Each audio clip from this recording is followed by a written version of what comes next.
What you know about rolling down in the deep?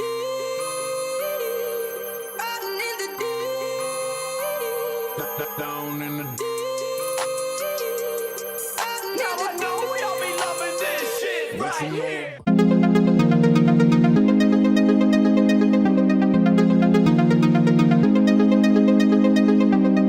I'm so good at pretending. Keep on smiling in my tiny bubble, like a movie without ending.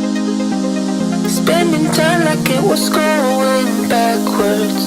Posters covering my walls, but they fall down. Diving deeper in the books that we read blind. Breathing in and breathing out to get smarter. Not working out for me, yeah. Got no money on my mind, tell my mommy I'm alright. Even laughing at the jokes you tell me. Keep myself inside the lines, neat and tidy all the time. If you ask me, I am fine. Got no money on my mind.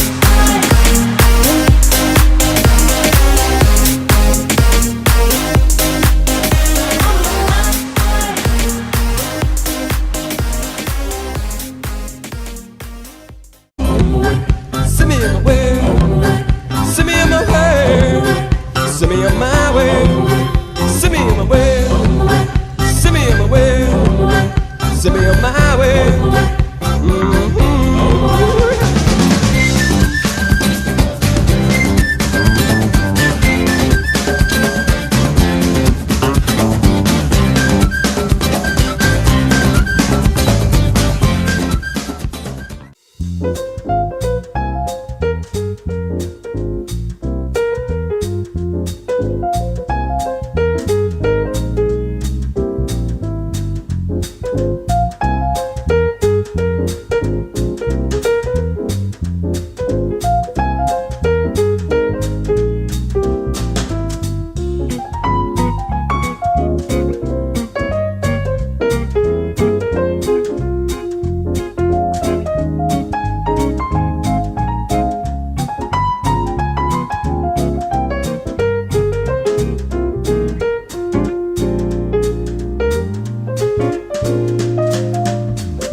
Got two. I saved you guys the box so that you guys could see what it looks like. Comes wrapped in this cute little, almost like wine packaging, which I'm sure keeps it a little bit safe, and if some did happen to leak out, it would absorb some of it, so I think this is really good packaging. It also looks very like eco-friendly. None did leak out, so that was a big perk. It came with these really nice stickers that I don't want to take out because I have wet glove hands, and also a really nice personalized note from the owner. So in general, thought that the shopping and receiving experience was really excellent.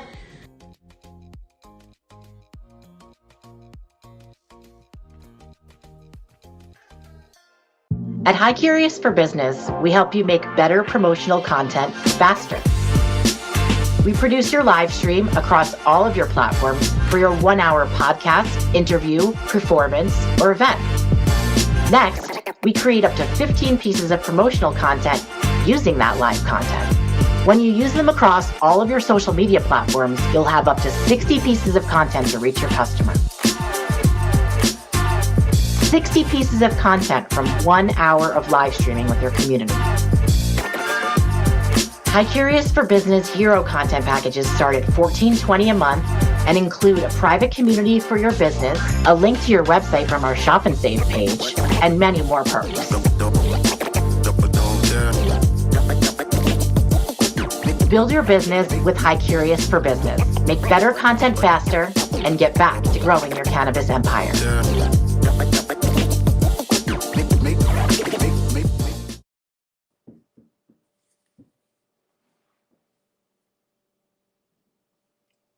Is it me?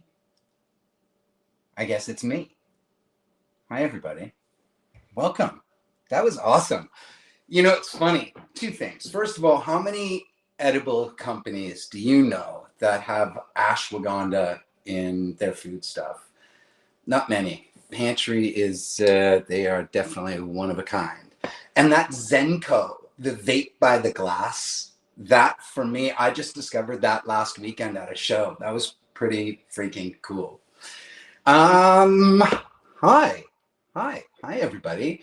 So my name's Jordan Wagman, and I'm gonna look there. You have a picture of my cutting board, which I guess is pretty cool because you get to see a few maybe knife skills, you know, not too many. It's incredibly embarrassing how simple this food is to prepare. So a little bit about me. My name is Jordan Wagman. I am a classically French-trained chef and cookbook author. The very long story short is that at 12 years old, I was diagnosed with psoriasis, which is an autoimmune disease. And subsequent to that diagnosis, every decision I made in my life revolved around my health, specifically my skin.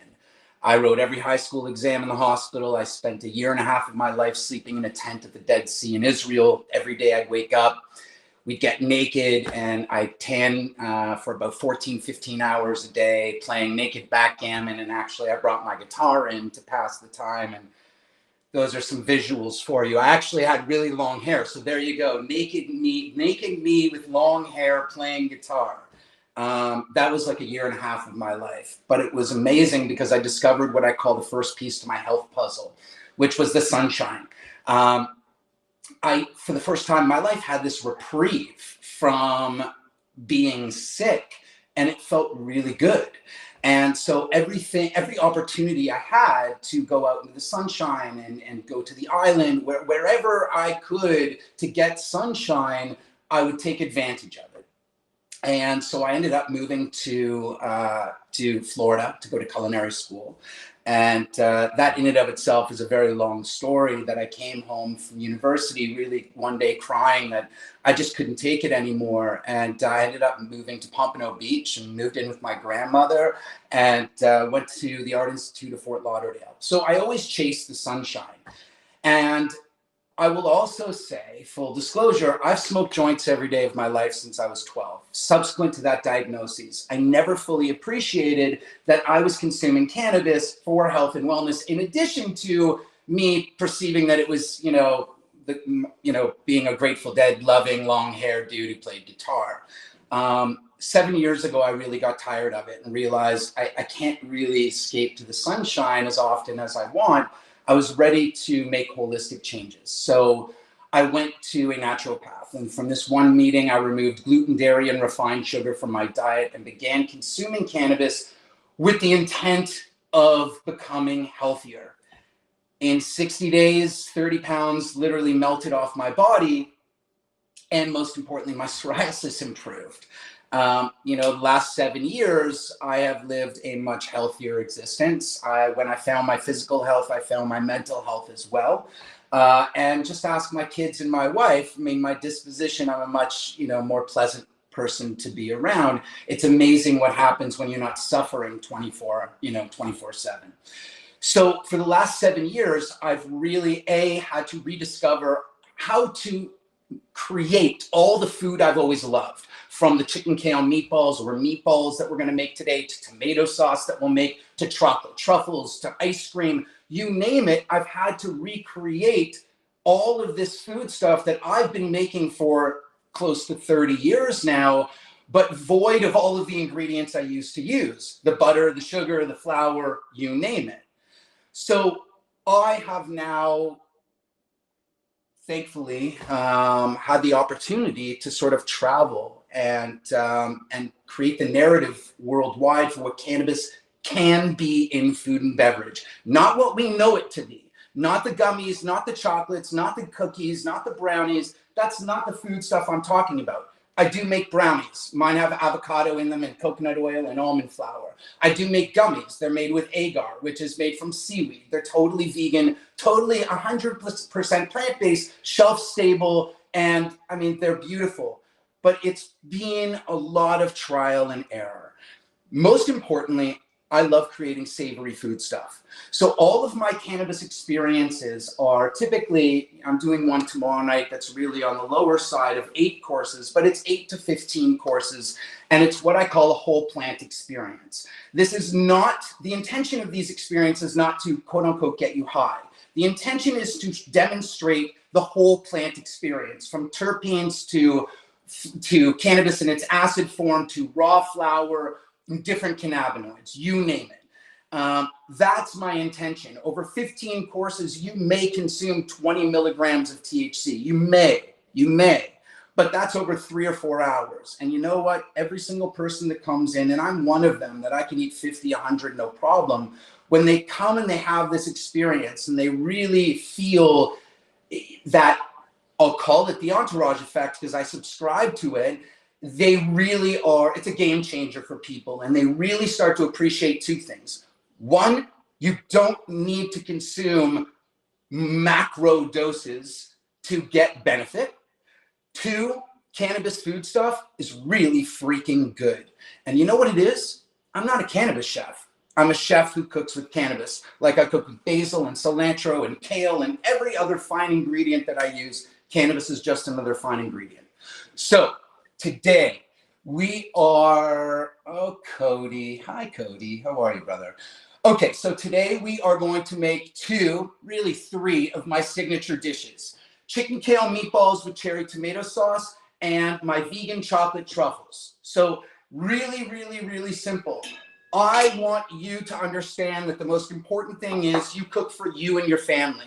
The goal is to educate you on cooking with cannabis. Of course, I'm going to give you the basics, but I want to educate you on cooking, period. So here's a game changer. My grandma Shank lives in Pompano. She's from Syracuse, New York. She's going to be 101. And when we grew up going to Syracuse, New York to visit her, she used to serve us warm grapes. And I could never understand. I used to say, Shanky, why are you serving us warm grapes? And she never really had a great answer for me. But what I learned over the years is that if you rinse your food stuff, anything you're going to eat the skin of, under cold water, and the point is to clean them. Have you really cleaned them? What are we getting rid of by rinsing under cold water? Very little. So what Grandma Shank didn't tell me is that she was years, decades ahead of her time. I always rinse peaches, plums, nectarines, apples, you name it, eggplant, anything I'm going to eat the skin of under warm water first and then cold water. So I rinse these 2 cups of cherry, grape, tomatoes, whatever you have on hand. Remember, cook in season where and when possible. Cook the food stuff, the ingredients, with the ingredients you and your family love. Okay? Cherry tomatoes, grape tomatoes. These are grape tomatoes, 2 cups of grape tomatoes. Rinsed under warm water, they go into a pot. Okay? Really simple. I use copper, and I'll explain why. It has nothing to do with the food itself, meaning it has nothing to do with how good the food will turn out. This is my restaurant. My home is my restaurant. So I often have, I'll have 12 people sitting around my island, or I'll have 30 people out there. Copper gets hot and retains the heat much faster. So when I'm cooking and pumping out 15 courses for 30 people, do the math, there's a lot of plates that I'm getting out of here. I need my food stuff I need my dishes, my saucepans, my saute pans to warm up and stay hot really, really, really quickly. Okay, so this is a copper saucepan with a tight fitting lid. This is going to be 2 ingredients, 2 main ingredients. This is your template, right? This is your canvas. Play all you want, but I want you to understand that we're going to create something that has the base of 2 ingredients. All I'm going to do is take some olive oil, and I'm going to cover the bottom of the pan with some olive oil. As long as every little nook and cranny on the bottom of that saucepan has some olive oil touching, you're good, okay? Now look, totally dry, other than the olive oil, totally dry. What we're waiting for, and I will always give you, when you cook with me, a time as well as a visual to look for. Oftentimes it's also something to smell for, but to look for. In this instance, we started off, and you just saw it in this fancy, I've got 2 cameras set up. You saw that it's a dry mixture. It's just the olive oil and the cherry tomatoes. What's going to happen is in 20 minutes, the cherry tomatoes will have split open. The skins will split open. All the water will come out of those cherry tomatoes. And now what we saw was a dry mixture will now be completely covered in water, in liquid, in tomato water. Okay? What we're going to do then is if we're going to serve it warm, we're going to put it into a blender. We're going to combine it with some cannabis oil, and we're going to emulsify that together. It's going to be 20 minutes. But it's crazy to say the sauce is almost done. Literally, you combine 2 ingredients in a pan. That's it. Okay, you know what? I lied. I'm going to add some salt. I'm going to add some salt. And the salt in this instance, yes, it's going to give flavor, and I was going to season it anyways, but it's actually going to help me expedite this, the cook time.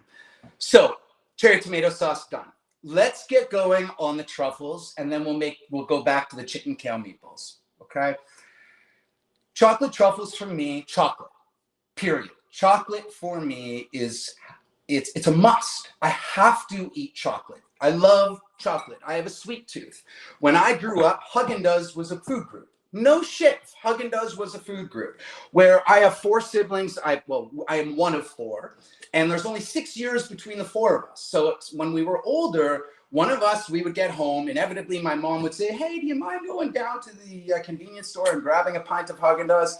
Little did I know my mom was probably, smoking joints, getting high, and having the munchies and sending us out to, to remedy her munchies.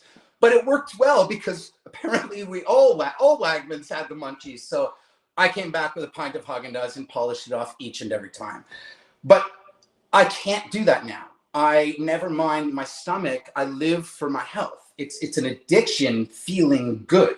So I now make ice cream. I now make these chocolates. It's all actually made different measurements, but with the same few ingredients. Okay? So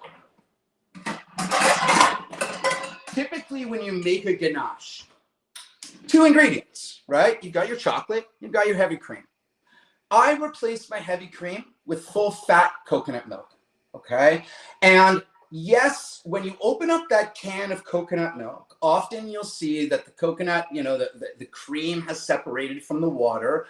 My preference, if I have a preference, is I'm going to use the cream, right? It's just from a mouthfeel perspective, it's awesome. But I wanted to demonstrate what you can do if you only had coconut water. Okay, so I actually strained the cream out, and I'm using coconut water to demonstrate. It's great with the cream, better with the cream, but you can use any milk, any non-dairy milk that you have. Of course, you can use dairy in this recipe. The other thing is that I use 100% chocolate. There is no sugar in any of the chocolate that I cook with. Why? Because I don't use refined sugar, and I want to control the sweetness. So I add, like a good Canadian boy, I add maple syrup as my sweetener. Okay? So to this pot, I'm going to add 3/4 of a cup, and it can go into a warm saucepan, a cold saucepan. It doesn't really matter in this instance.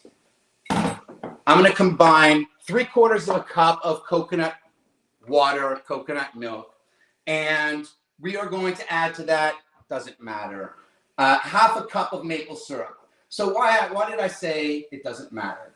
I have a saying in my kitchen. It's sort of your get out of jail free card, if you will. It's supposed to be that way. If your truffles today are a little bit harder than you want them to be, and you serve them to someone, they're hard. Yeah, they're supposed to be that way. Next time they're a little bit soft. Yep, they're supposed to be that way. It doesn't matter. You're making truffles from scratch. Like I fell in love with cooking with food and for people because I used to spend 30, 40 days out in the bush, leading canoe trips. And at the end of the day, did it really matter that we were using store-bought, pizza dough to make cinnamon buns? And hell no. It was really hot dough filled with cinnamon after a really long day. Who cares? It's just memories, right? It's something that people really resonate with. And especially when you're making them yourself, there's that sort of next level feeling of accomplishment, for me anyways, okay? So I have maple syrup and the coconut water or coconut milk in this pot. All I'm gonna do is bring it up to a boil. That's all I'm doing. Now, if you like dulce de leche, you like dulce de leche? I love dulce de leche. If you take this mixture, this maple syrup mixture and coconut milk mixture, and you reduce it down by 3/4 to the point where it's really thick, and you let it cool down in a mason jar, then you cover it, you put it in your refrigerator. Now you have something that you can spread on toast in the morning. You can drizzle onto yogurt. You can drizzle onto granola. You can drizzle onto granola on yogurt. You can use it wherever, breakfast, lunch, dinner, dessert. It doesn't really matter. But it brings the most unbelievable flavor profile and mouthfeel, especially if you're vegan. And I always like to cook plant-based where and when possible. Okay? All right, so I have 5 ounces of my chocolate here. I have my coconut and my maple syrup mixture that has already come up to a simmer. Why? Because I stalled really well. And I'm just going to pour it over the chocolate. Okay? And I'm going to actually just go slowly. I'm not going to add all of it, right? We can always add more. We can't take out. So I'm just going to see where this mixture is and then add more if I need to. Remember, you know, I remember when I moved to Colorado, and I loved living in Colorado. By far and away my favorite place to live. And I didn't realize, you know, that water boiled, you know, at a different temperature. And, you know, I learned, it was so humbling. I learned so much when I was in Colorado. Anyways, I have no idea why I was telling you that other than to stall for time. So we're just going to melt this right here. You can see how beautiful glossy it's becoming. The chunks are normal. This chocolate is made by, if you're in Canada, and I'm going to do my best to make sure that this gets into the US. But if you're in Canada, especially, this company is called Chocosol. They're by far and away the best and likely the biggest craft chocolate producer here in Canada. And what I love so much about him is, I mean, you know, yes, it's fair trade. He pays way, way, way above fair trade rates. He takes care of the people that are taking care of him. And so this chocolate, not only is it so damn good and so thoughtful, excuse me, in the way that it's created, but you feel good eating it. You know, really, you feel good in your heart as well as you feel good in your tummy. So you can see, look how gorgeous that is. And you know what? That's perfect. I don't need it to be all of the chocolates completely melted. Okay. Now, I'm going to do something a little different here because I wanted to, you know, we're cooking with cannabis. Cooking with cannabis, quote unquote, for me is not only about cooking with cannabinoids. I love terpenes. Like I didn't realize when doTERRA came out and I started, you know, someone said, Jordan, you know, I used to go on stage, right? One day my sis won't go to dance class, right? I love the stage. I love singing. I suck at dancing. So that I like to dance. You ever see Rachel dance on Friends? I'm a little bit better than Rachel. But, you know, for me, it's like, you know, I freaking love entertaining. I love, and you know what the other part of it is? I'm okay with being a fool. I'm okay with making someone laugh while they're being educated. Anyways, the moral of the story is this.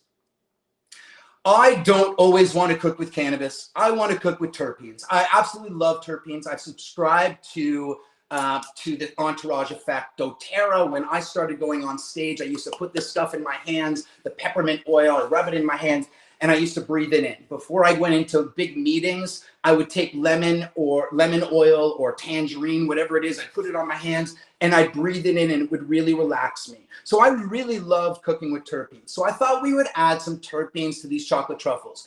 If you are adding cannabis to this recipe, okay? If you're adding cannabis to this recipe, when this comes up to a simmer, just like this, I'm gonna just demonstrate it actually because it's worthwhile and I'd rather you knew the technique, okay? Before I'm adding the chocolate, before I'm adding the coconut milk to the chocolate, I'm putting it in my blender and I'm going to add some cannabis oil, okay?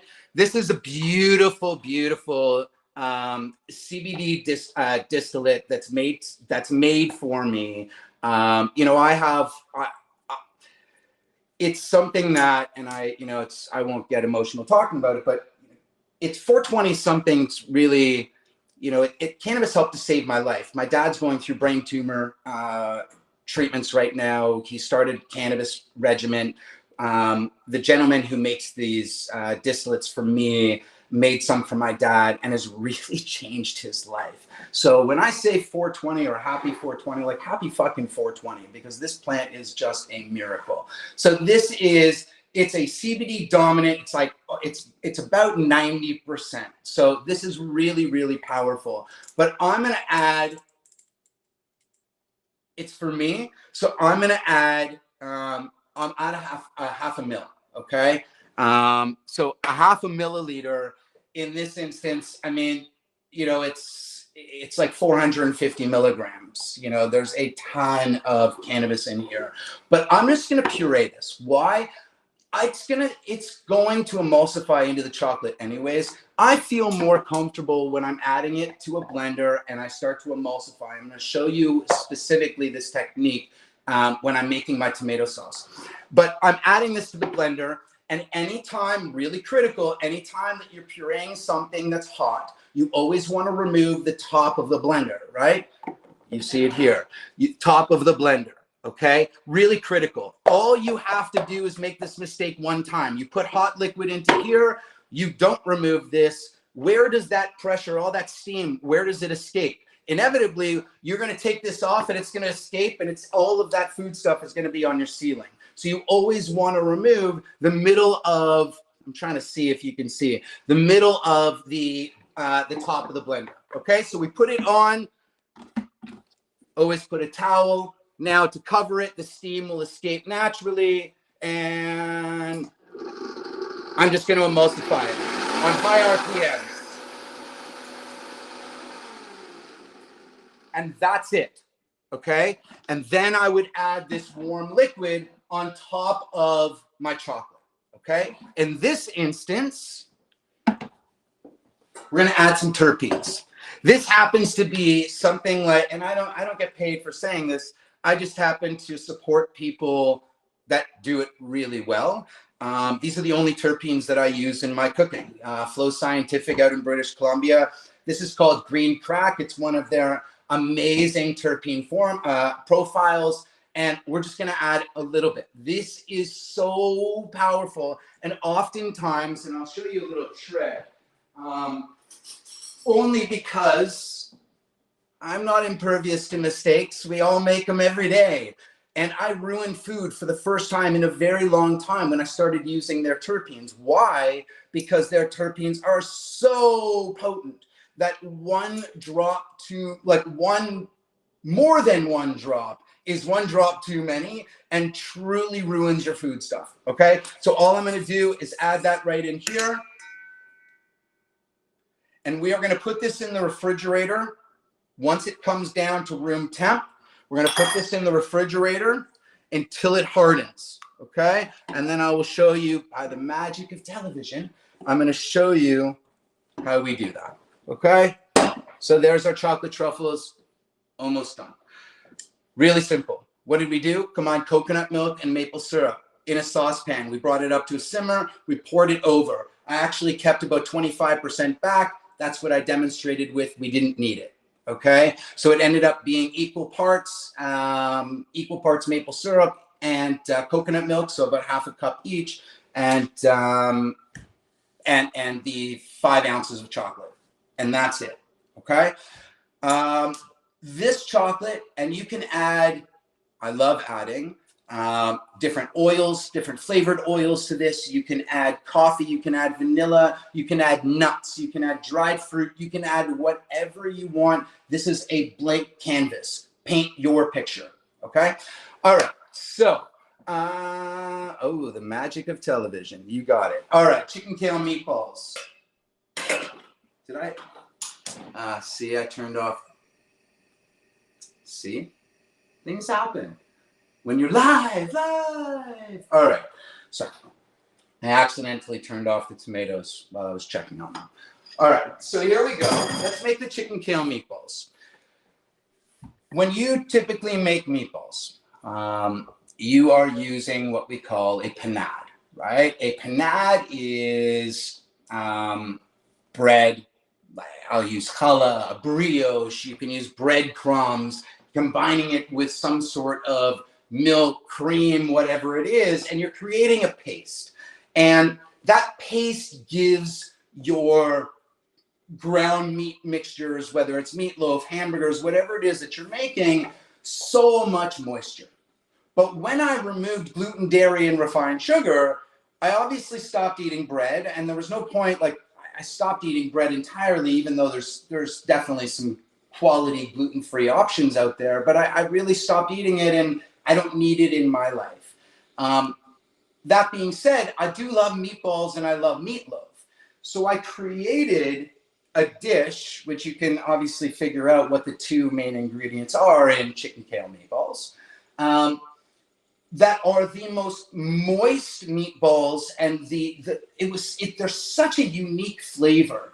But for 2 ingredients, they are really magnificent. And what's really unique about them is the kale does 2 things. One, when cut properly, they create this structure. Basically, they almost create this web that creates the structure for the chicken, which is pretty droopy, right? There's some moisture in chicken. There's not as much fat. It's not as stiff as meat, as ground beef.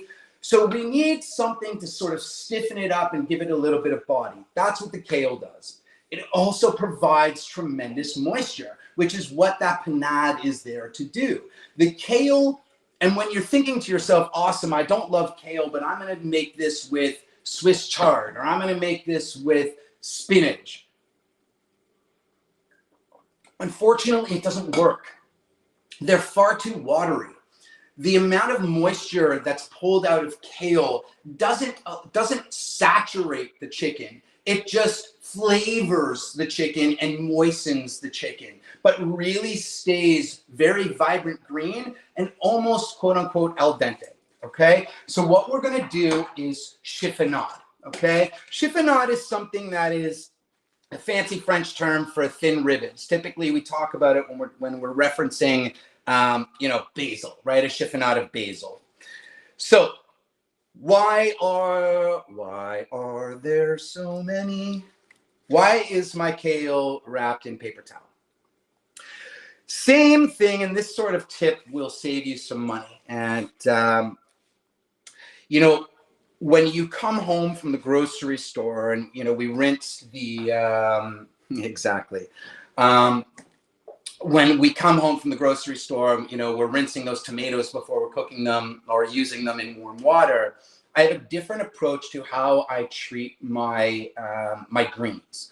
So first and foremost, rule number 1, everything comes out of plastic, unless it's in a clamshell that's breathable. And I try to not buy plastic anyways, but if it's in a breathable clamshell, no problem. But if it's in a plastic bag, take everything out. It will ripen faster. Okay. Number 2, every single time my kale comes home from the grocery store, it goes into a bowl. My basil, my cilantro, my carrot tops.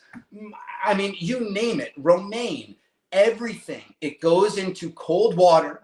And it doesn't have to be ice water. It goes into cold water. It could be there for 20 minutes. It could be there for an hour. And all you're doing is rehydrating that food stuff. Why is that critical? Because you're adding days to shelf life. days. It's already been sitting on the shelf at the grocery store or wherever you're buying it, unless you're buying it directly from the farmer, which, you know, we are fortunate to be able to do that every now and again. But even me, who supports farmers as often as possible, go to the grocery store. So I take my kale, I will submerge it in cold water, and let me give you sort of a real world example.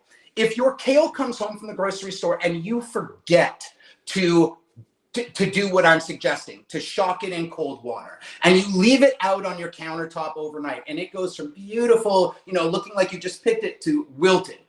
You take it, just like you, oh, I'm pointing to flowers that aren't there. But just like you would with flowers, if they're starting to, you know, wilt a little bit, you can cut the stems off on the, you know, on the bias, giving them enough, as much surface area as possible. And then you soak it in cold water, and you're going to see that it goes from droopy, you know, wilty, to beautifully sort of, I just picked this out of the ground 5 minutes ago. That's how you add shelf life to your greens. Okay. Kale's my go-to.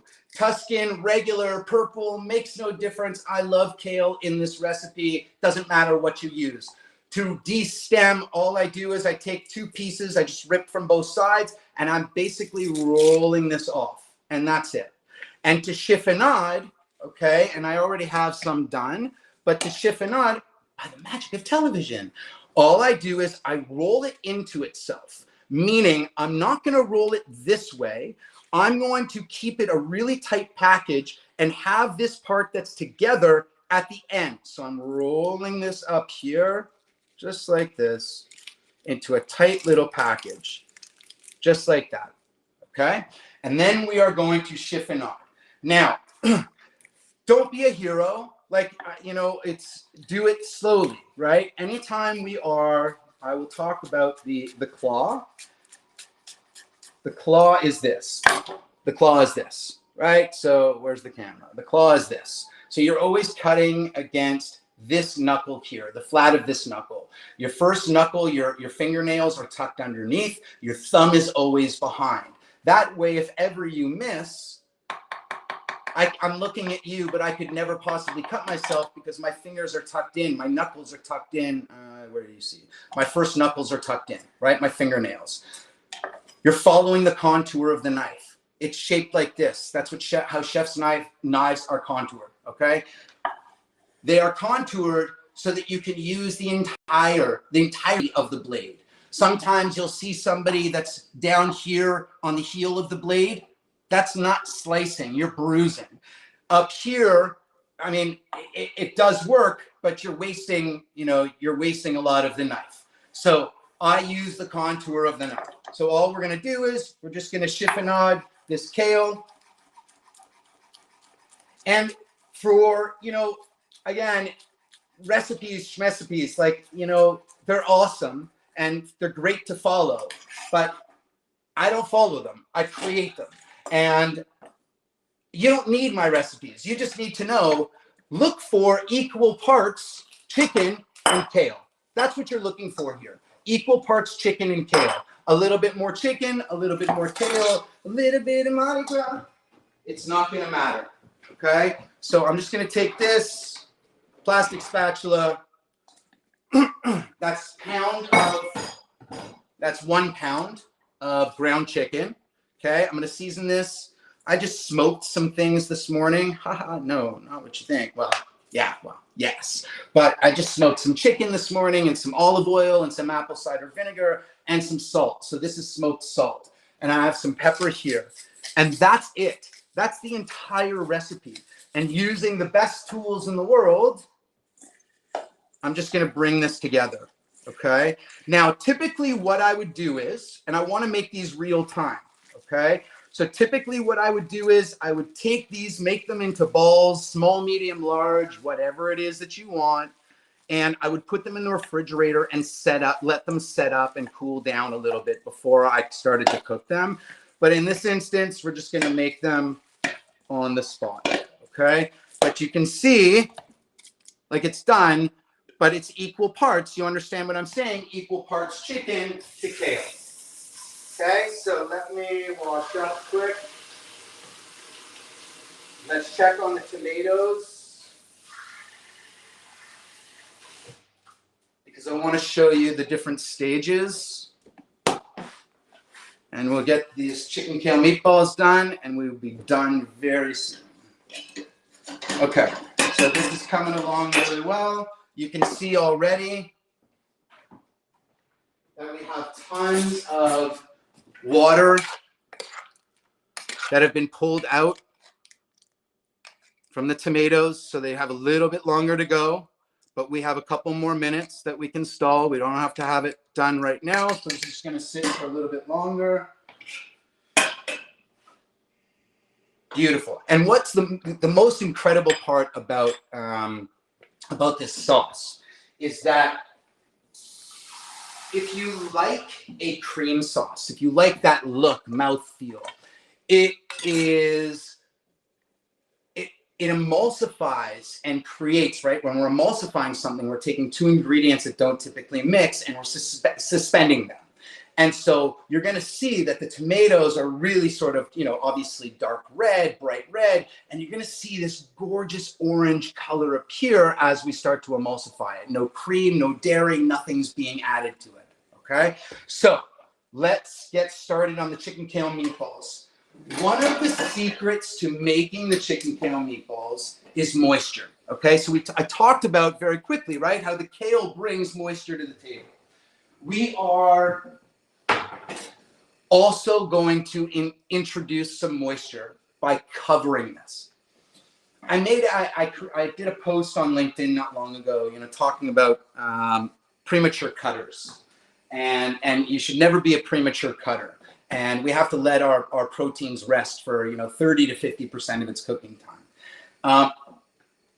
The reason that comes into play is because the meat in the juice in the meat really needs time to sort of, you know, spread out so that it doesn't end up, if you're a premature cutter, you are, all the juice ends up on the bottom of the plate, okay? So the way that we do that is we follow three simple rules: sear, deglaze, rest. Sear, deglaze, rest, okay? Sear. Sear is really, really easy. If you cannot hear, see, and smell your food cook the moment it starts to hit the pan, you're not searing it. You're steaming it. You're boiling it. Like you're not doing anything. In order to sear something, that surface needs to be hot. So if you're going to go barbecue something, set your barbecue on high. Turn all of those elements on. If you want to make some salmon, you can certainly turn it lower. You can turn the other elements off when you want. You can cook on indirect heat.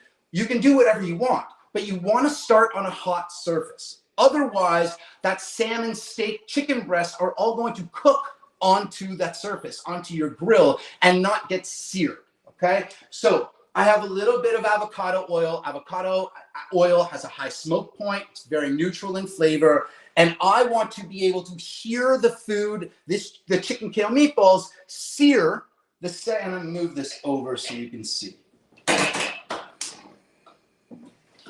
Sear the moment it hits the pan, okay? So we can hear it.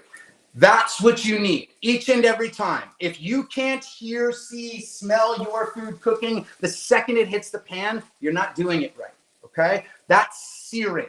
Sear. We're creating caramelization, meaning that, you know, my mom loves Susan Wagman to death. What a champ. But, you know, mom would chudski with food all the time, meaning play with her food. I'm going to do more later. But she would play with her food. You know, we'd sear a chicken breast and constantly play with it in the pan or on the barbecue. In order to create a proper sear, we want to leave the food alone. If you're afraid that it's getting too hot, you have options. You ready? Here's one option. Ta-da! Take it off. Take it off or turn it down. But you always need to start on high, and you always need to leave your food alone to create this beautiful sear that I'm going to show you. Once we've created this sear and these chicken kale meatballs, you'll excuse the word balls because they're a little triangular. That's what happens with these chicken kale meatballs that don't have a tremendous amount of structure to them. Only that kale's providing the structure. So there's basically 3 sides that I'm going to sear here, okay? But we're going to demonstrate the beautiful caramelization. We're going to leave it alone. As soon as we turn it, we're going to cover it and introduce that beautiful steam, okay? And we're almost done. Let me show you this. Look at the tomatoes. See what I said, right? Like exactly as I said. All the tomato skins would split. All the tomato juice would come out. And we'd be covering all of the tomato. So we're just going to let that go another minute. We're going to make some chocolate truffles, and we're going to put this dish together, and we will be done. Okay? Let's make the chocolate truffles.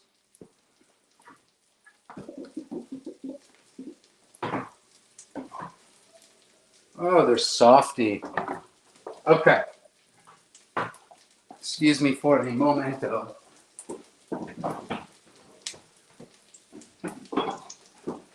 Okay, so the best way to go about the chocolate truffles is I love having them soft, even if they're like this, right? I mean, obviously we put them in the freezer, and you know what? I'm going to need to do that, but I'm going to take it out and I'm going to show you I have a 420 event that I'm going to, and right from here, and I am bringing, wouldn't you know it,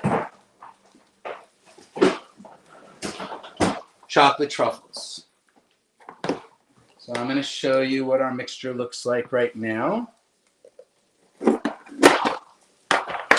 So my chocolate truffles, they go in once we bring it down. Remember, we're never putting anything into the refrigerator that's warm. Anytime we're going to cool something, we always want to cool it down to room temperature and then transfer it to the refrigerator. Okay? So we're taking that, you know, that beautiful mixture. Okay, the truffle mixture that would typically be a little bit thicker. We're putting it into the cacao, just like this. Okay, and we're covering it just like this. You see how it all starts to stay together. And then we transfer it to the freezer in small portions. Okay, so that you're not too many layers, one layer just on a plate. Transfer them to the freezer, let them cool down, let them solidify. And then once they're solidified, you see that now we can put them all together and they won't start sticking because they've been individually frozen. Okay, let's go through that again. All we did to make these chocolate truffles, okay, is we combined a half a cup of maple syrup to 3/4 of a cup of coconut milk. We ended up leaving about a quarter behind. So it ended up being, you know, almost half and half, or equal parts coconut milk and maple syrup. All we did was bring that up to a boil. That's all we did. We poured it over 5 ounces of chocolate. Okay. We added some terpenes to that. You could add your cannabis, and we're going to puree that into the coconut milk as we did here, and then pour that over the chocolate. You're going to put it into the refrigerator or the freezer once that mixture is cooled down completely, and you're going to let it solidify. And we're going to take them and we're going to put them into this raw cacao. That's it. It's going to be really raw. And now from this, I'm going to a 420 event, and I'm serving this chocolate truffle with a strawberry puree, wild strawberry puree, and some mint. And, you know, again, for me, and there's actually some sorrel. So for me, it's really all about that explosion of flavor. There's a chef who passed away, Charlie Trotter, many years ago. And I used to watch him while I was in culinary school. And chef always talked about pop of flavor and how important having that pop of flavor is. That's why when you come to my home for dinner, and you come for an infused experience or not, it's just a regular experience or infused, it's always about small plates, 1 or 2 bites. That's what's really critical to my food. I want that to be a huge explosion of flavor, and then I want to move on to something else. Okay? All right, let's turn these. I'm going to put it on my cutting board so you can see the color. And then we're going to make the sauce. Okay? Look at that. Stunning. Just beautiful. Okay, so you see the gorgeous color. We're putting this on. I'm covering it with a tight-fitting lid. C'est tout, mon ami. And it's just going to go. Now, I'll give you so that we're searing, right? Deglaze, rest, we're going to talk about. How do you know when something is done? Rule of thumb. We have 10 minutes, we can get this done. Rule of thumb, okay? So if you touch your index finger to your thumb, don't press, just touch. And you touch the meat, bottom part of your thumb here. That's a raw piece of meat, okay? Now go to your middle finger. Touch there. It's a medium rare steak. Go to your next finger. That's a perfectly cooked chicken breast. References, okay? Why is that critical? Because I try to avoid at all costs educating people on, or teaching them to cut into your meat or use a thermometer, to test your meat. Because once you do that and you're using a thick thermometer or you slice open, the whole point of resting is nullified. And all of the beautiful juice and it doesn't matter how good the meat is that you bought, it's going to be wasted because you didn't cook it properly. And so if you want, leave it together. You slice into that after it's rested for 30 to 50% of its cooking time, and it's not the temperature you want. It's a little bit under it. You know what you can do? You can put it back in the oven. But if you overcook it, or if you cut into it too soon, there's not really much that you can do because all that beautiful juice is now on the bottom of the plate where it's supposed to be in the meat, okay? So we talked about searing. We're going to talk about deglazing. We're going to get this tomato sauce done really quickly, okay? All right. Tomatoes.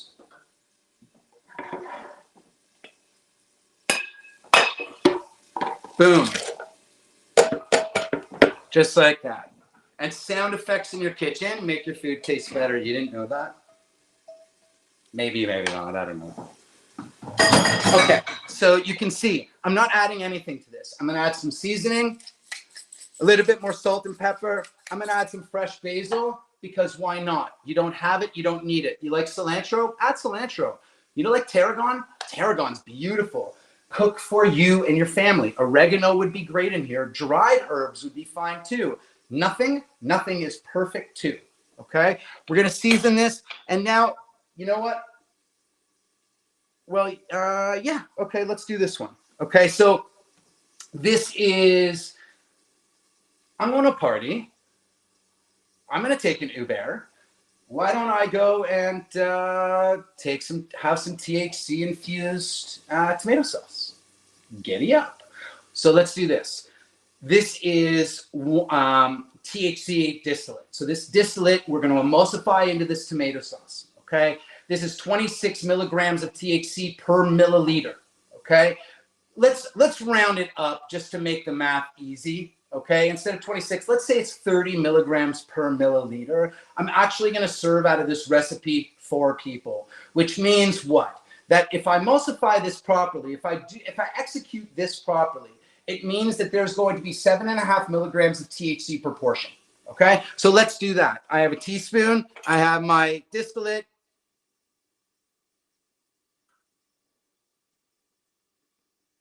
Okay, beautiful. And I won't call out the brand because it's not fair, but I do love this brand. Okay. So tomato sauce is done. All we're going to do is emulsify. What's critical here? We have a hot puree or a hot mixture that we are about to puree. The most critical part of this process, ladies, gentlemen, friends, remove the top. If you are pureeing something warm, you must remove the top of the blender. We cover it, we remove it, we give that steam a place to escape, right? So we don't build up all that pressure. We put it on, and I'm going to cover it. I didn't put some basil. Let's put some basil. Let's put some basil, George. What? 1 leaf, 2? Let's go 2 leaves because I feel like a wild man today. Okay, so wild man. All right, so 2 leaves, it's amazing. That it just the aromatics of the basil alone, it's tremendous. Okay, so we're just gonna throw this on. I'm gonna throw this on high RPMs, but always start slow first.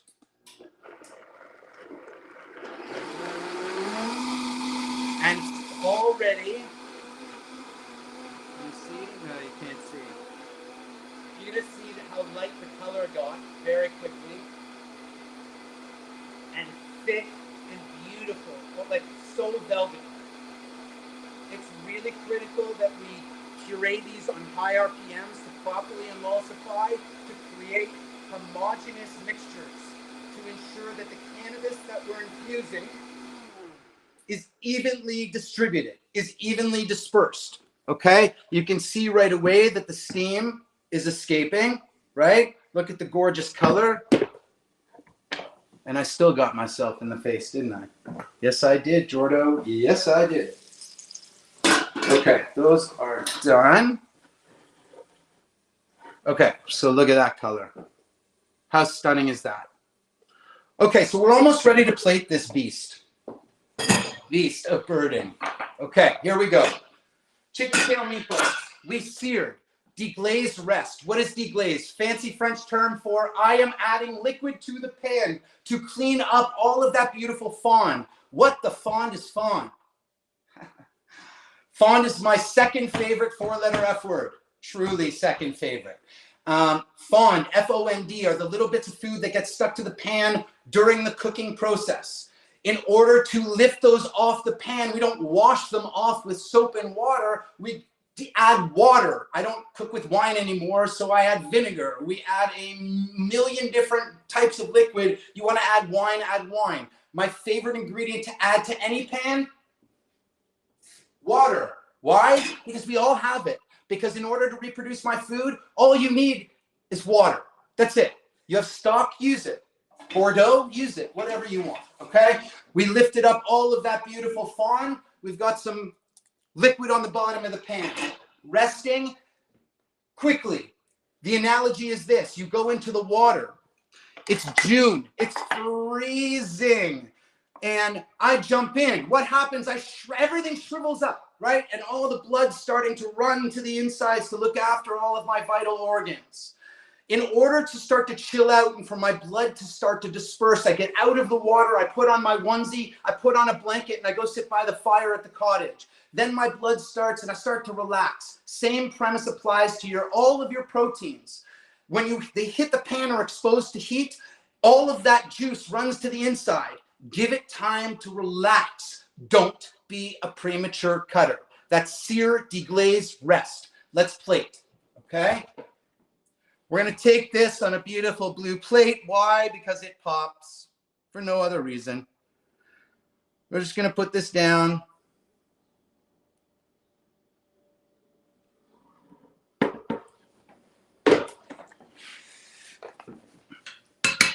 Gorgeous. Okay. Let's take the meatball.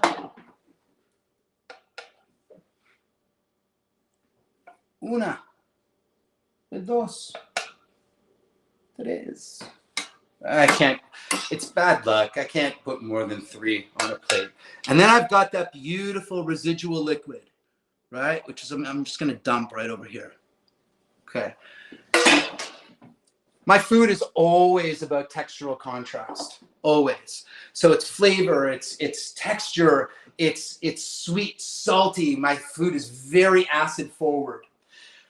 I love to incorporate the same ingredients in multiple ways. So the chiffonade of kale that we did together before, I take that and I deep fry it. And I create basically, what is a kale chip? And it gives, obviously, it reflects what's inside, but it gives that amazing, amazing textural contrast.